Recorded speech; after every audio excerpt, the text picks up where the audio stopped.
जय जगन्नाथ दर्शक बंधु आमर यूट्यूब चैनल ओडिया ज्ञान सागर रे आपण मानंकु स्वागत।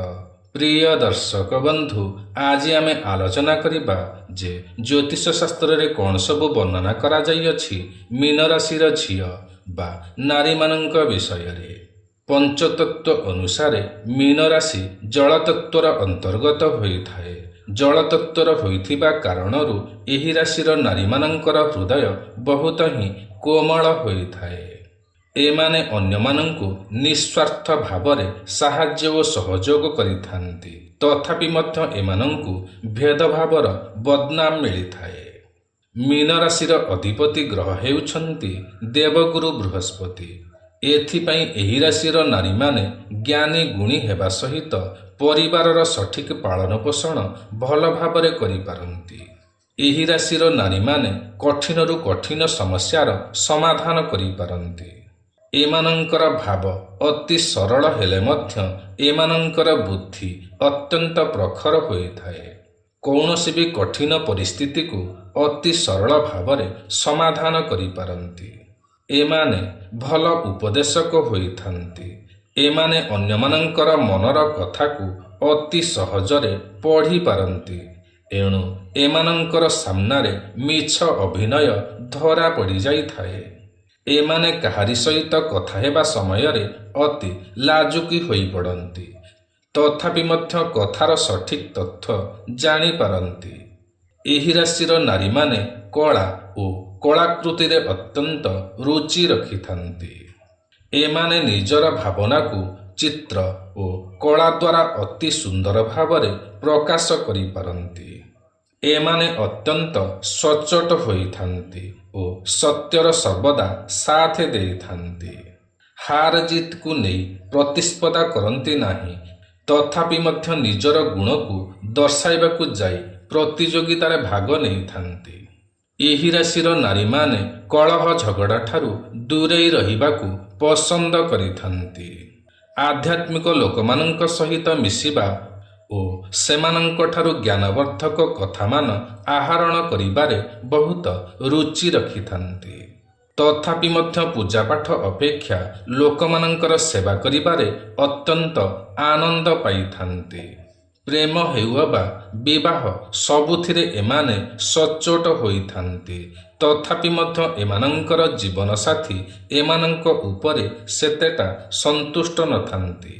धन क्षेत्र रे एमाने सेतेटा उन्नतकर होई नथांती, तथापि मध्य समय समय रे धन मिलिथाए। एही राशिर अधिपति ग्रह हेउछंती बृहस्पति। एणु अधिपति ग्रह बृहस्पति होइथिबा कारणरू एमाने अत्यंत सुंदर ओ आकर्षक होइथांती। चुंबकीय आकर्षण होइथाए एमानंकर व्यक्तित्वरे। एणु लोकमाने एमानंक प्रति बहु शीघ्र आकर्षित होई पड़ंती। एमानंकर आखि मध्य अत्यंत सुंदर होइथाए, किंतु एमानंकर ओजन बा मोटापा धीरे धीरे बढ़ी थाए। कम खाइले मध्य धीरे धीरे मोटापा बढ़ी थाए। जीवन रे अनेक किछि शिखिबा ओ जानिबा पई सर्वदा उत्सुक रहिथांती। बहुत भावुक ओ जत्नशील होइथांती। अन्यर दुख देखिले एमाने दुख करिथांती, कांदी पकांती।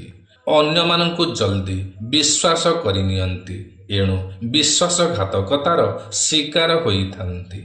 बहुत मिलापी होइथांती। समस्तंक सहित भलरे मिसी जांती। एणु समस्ते एमानंक प्रति आकर्षित होइथांती। बहुत ही भावुक स्वभावर होइथांती। अनेक समय निजकु निजे कथा होइथांती। कल्पना राइजरे सर्वदा हजि जिबाकू ओ मजि जिबाकू पसंद करिथांती। भ्रमण प्रिय होइथांती।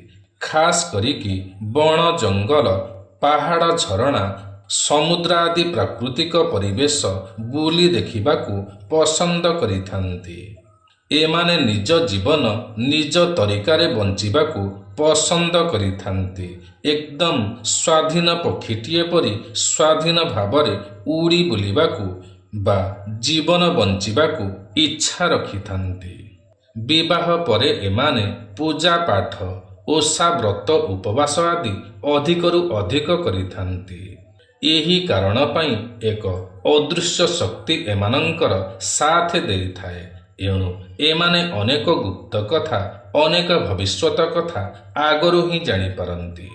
ବୈବାହିକ ଜୀବନ ଏମାନଙ୍କର ବହୁତ ସୁନ୍ଦର ହୋଇଥାଏ। ଏମାନେ ଭଲ ସ୍ତ୍ରୀଟିଏ ହୋଇପାରନ୍ତି, ଭଲ ଚିତ୍ରକର, କବି, ଲେଖକ, ଅଭିନେତ୍ରୀ ହୋଇପାରନ୍ତି। ତେବେ ପ୍ରିୟ ଦର୍ଶକ ବନ୍ଧୁ, ଏହା ତ ଥିଲା ମୀନ ରାଶିର ଝିଅ ବା ନାରୀମାନଙ୍କ ବିଷୟରେ। ଆଶା କରୁଛି ଆଜିର ଏହି କାର୍ଯ୍ୟକ୍ରମଟି ଆପଣମାନଙ୍କୁ ନିଶ୍ଚୟ ପସନ୍ଦ ଆସିଥିବ। ଯଦି ପସନ୍ଦ ଆସିଥାଏ ତେବେ ଗୋଟିଏ ଲାଇକ୍ ନିଶ୍ଚୟ କରିବେ ଏବଂ ଆଜିର ଏହି କାର୍ଯ୍ୟକ୍ରମଟି ଆପଣଙ୍କୁ କିପରି ଲାଗିଲା ନିଶ୍ଚୟ କମେଣ୍ଟ କରି ଜଣାଇବେ। ଯଦି ଆପଣ ଆମର ଏହି ୟୁଟ୍ୟୁବ୍ ଚ୍ୟାନେଲ ଓଡ଼ିଆ ଜ୍ଞାନସାଗରରେ ନୂଆ ଅଟନ୍ତି ଏବଂ ଏଯାଏଁ ସବସ୍କ୍ରାଇବ୍ କରିନାହାନ୍ତି ତ ତୁରନ୍ତ ସବସ୍କ୍ରାଇବ୍ କରିନିଅନ୍ତୁ, କାରଣ ଆମର ଏହି ୟୁଟ୍ୟୁବ୍ ଚ୍ୟାନେଲରେ ଏହିପରି ଅନେକ ଭଲ ଭଲ ଭିଡ଼ିଓମାନ ସର୍ବଦା ଅପଲୋଡ଼ କରାଯାଇଥାଏ, ଯାହାକି ଆପଣଙ୍କର ଜ୍ଞାନର ସୀମାକୁ ବଢ଼ାଇଥାଏ। ତେବେ ଆଜି ପାଇଁ ଏତିକି। ପୁଣି ଦେଖା ହେବ ଆସନ୍ତା ନୂଆ ଏକ କାର୍ଯ୍ୟକ୍ରମରେ। ସେ ପର୍ଯ୍ୟନ୍ତ ଆମକୁ ବିଦାୟ ଦିଅନ୍ତୁ। ଜୟ ଜଗନ୍ନାଥ ଦର୍ଶକ ବନ୍ଧୁ।